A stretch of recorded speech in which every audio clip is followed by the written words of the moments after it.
नमस्कार। Between the lines with निरुंजन में आपका स्वागत है। आज हम बात करेंगे उत्तर प्रदेश की और उत्तर प्रदेश की राजनीति की दिशा और दशा लगभग तय हो रही है। चुनाव है, 6 महीने बाद हो, 8 महीने बाद हो। मैंने कल आप वीडियो में आपको बताया था कि वहां पे 22 मई तक जो है वो विधानसभा का कार्यकाल है और तब तक चुनाव करवाने के लिए स्पेस है, समय है तब तक। तो ये जो सितंबर, अक्टूबर, नवंबर में बात कही जा रही है चुनाव होने की, वो नहीं है उत्तर प्रदेश के लिए। भले जो जनगणना का काम फरवरी में हो, उसके बाद भी हो सकता है। कम से कम उत्तर प्रदेश के लिए तो ये बात सही है।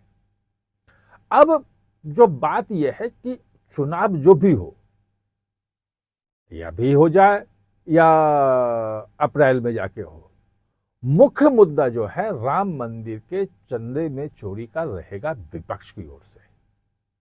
वो मुद्दा अब विपक्ष छोड़ने वाला नहीं है। इस मुद्दे की काट के लिए भाजपा क्या करेगी? भाजपा के पास ऐसा कौन सा मुद्दा है जो सपा को, अखिलेश यादव को, विपक्ष को जो बैकफुट पे ला सकता हो?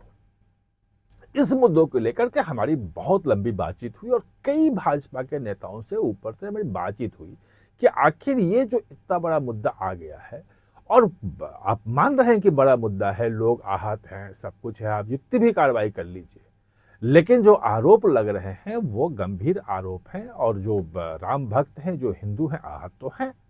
और अगर उन्होंने वोट नहीं दिया, मान लिया कि सपा की तरफ नहीं गए, लेकिन घर भी अगर बैठ गए, उदासीन हो गए, तो भी नुकसान तो हो ही जाएगा और वो मानते ही नुकसान होगा।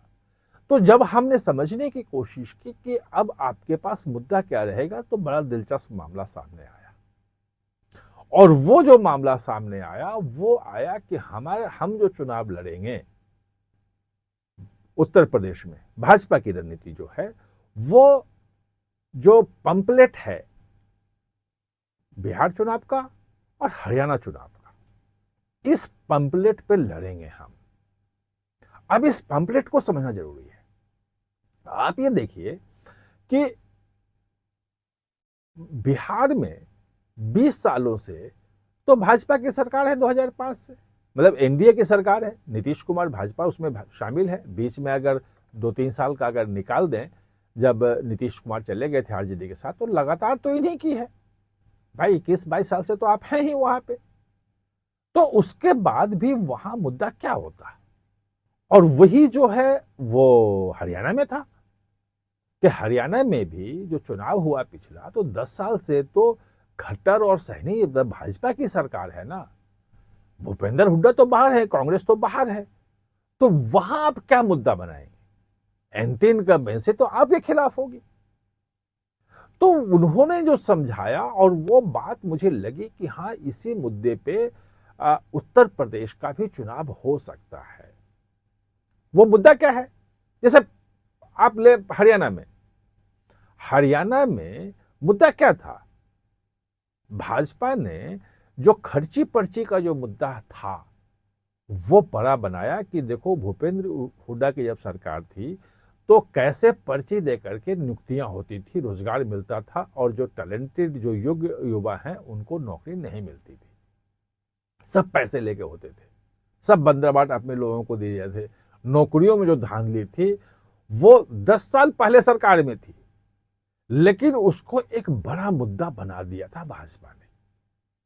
और हरियाणा के रियल आपके सामने है। अब बिहार आते हैं, बिहार में वही पंपलेट उन्होंने हरियाणा वाला अपनाया। बिहार में 20 साल से सरकार है, 21, 22, 23 साल लगा ले, जो भी आप जोड़ लें, उसके बावजूद भी भाजपा ने जो मुद्दा बनाया वो बनाया वहां पे जंगल राज का। लोग सवाल उठाया, और जायज सवाल है कि भाई 20 साल बाद आप जंगल राज का मुद्दा उठा रहे हो। जंगल राज तो 20 साल पहले था, कभी लालू थे, अब तो तेजस्वी आ गए हैं, वो जनरेशन वहां चेंज हो गया है। लेकिन भाजपा का जितने भी आप देखें बड़े नेताओं के, चाहे प्रधानमंत्री नरेंद्र मोदी हो, चाहे गृह मंत्री अमित शाह हो, उस वक्त जेपी नड्डा थे राष्ट्रीय अध्यक्ष, और जितने भी उनके सोशल मीडिया पे कैंपेन था, इन बड़े नेताओं के जो स्टार प्रचारक जो वहां रैलियां कर रहे थे, जो सभाएं हो रही थी, उस सब में जंगल राज का ही मुद्दा उठ रहा था। और जंगल राज का मुद्दा जो है वो यादव और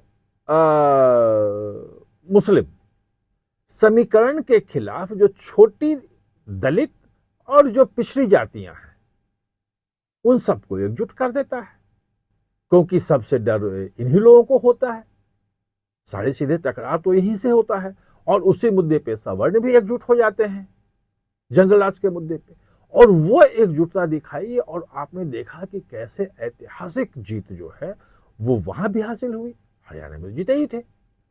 अब जब उत्तर प्रदेश की आते हैं तो उत्तर प्रदेश में जो गुंडा राज है, सपा के गुंडे, ये शब्द लगातार चुनाव में आता रहा है। मैं कोई नई बात नहीं कर रहा हूं, मैं कर रहा हूं, और भाजपा इस ढंग के कैंपेन चलाती है। और लॉ एंड ऑर्डर जो है वो जब जब सपा की सरकार आई है उसमें लॉ एंड ऑर्डर का एक इशू रहा है, पैटर्न रहा है। और इसीलिए एक बार सपा एक बार बसपा आती थी, कोई लॉ एंड ऑर्डर की स्थिति बिगड़ती थी तो बसपा जीत जाती थी। बसपा में सरकार पर करप्शन का आरोप लगते थे तो फिर उसके बाद सपा आ जाती थी। लेकिन सपा के राज में जो है वो लॉ एंड ऑर्डर जो है वो बड़ा इशू रहा था।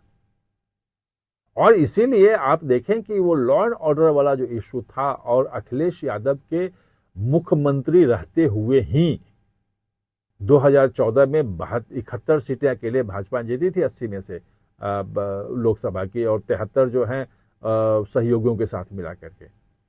और 2017 में विधानसभा चुनाव में भाजपा को अकेले 312 सीटें मिली थी 403 में, और सहयोगियों के साथ 323 या 324 सीटें थी। तो ये जो मुद्दा है वो भाजपा वहां बनाती रही है। 2019 में भी 62 सीटें आई थी। इस बार का जो चुनाव है जो 2024 में जो सपा ज्यादा सीटें जीत गई, उसके पीछे दूसरे कारण है जो भाजपा ने अंदरूनी जो विश्लेषण किया है कि क्यों हारे, तो उसमें जो बात मेरी आ रही थी, जो मुझे जानकारी मिली, एक बहुत बड़े नेता ने मुझे बताया कि उसमें दरअसल दलितों के बीच में और पिछड़ों के बीच में बहुत सारे एनजीओ जो थे वो सक्रिय थे, घूम घूम के बता रहे थे कि सचमुच में ये संविधान बदल देंगे, आरक्षण खत्म कर देंगे। और वो वहां पे पिंच किया, वो चिपका, और वो वोट जो है वो सपा की तरफ गया। इस बार उसके कारण ढूंढ रहे हैं। और जो जंगल राज वाला इशू है, खासतौर पे उत्तर प्रदेश विधानसभा का चुनाव है, सरकार अगर आई तो अखिलेश यादव की आएगी, और अखिलेश यादव की सरकार में गुंडा राज की बात आती है तो वो जो गुंडा राज वाला टैग है वो भाजपा को लगता है कि अधिकांश जो छोटी पिछड़ी जातियां हैं, दलित हैं, वो और सवर्ण भी वो एकजुट हो जाएंगे। अलग अलग इशू हैं, यूजीसी वाला जो इशू है वो भी इशू है सवर्णों का, सवर्णों के साथ, खासतौर ब्राह्मणों के साथ बहुत कहा जाता है कि नाराज हैं, सब कुछ है। लेकिन जो गुंडाराज वाला जो मुद्दा है वो सबको एकजुट फिर से कर सकता है, ये भाजपा को लगता है।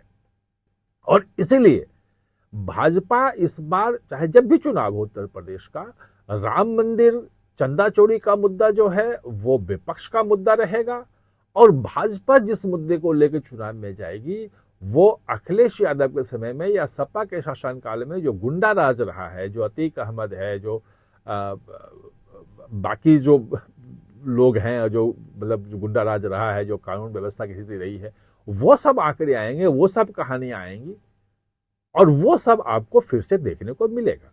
जनता किस तरफ जाएगी वो देखना है कि हरियाणा और बिहार की तरफ जो पुराने मुद्दे, 10 साल 20 साल पुराने मुद्दे जो हैं उठा करके भाजपा चुनाव उत्तर प्रदेश का जीत पाती है नहीं जीत पाती है, ये देखने की बात होगी। लेकिन मैं सिर्फ बता रहा हूं कि ये मुद्दा रहेगा, ये भाजपा इसकी तैयारी में है। आप हमारे साथ जुड़े इसके लिए बहुत बहुत धन्यवाद।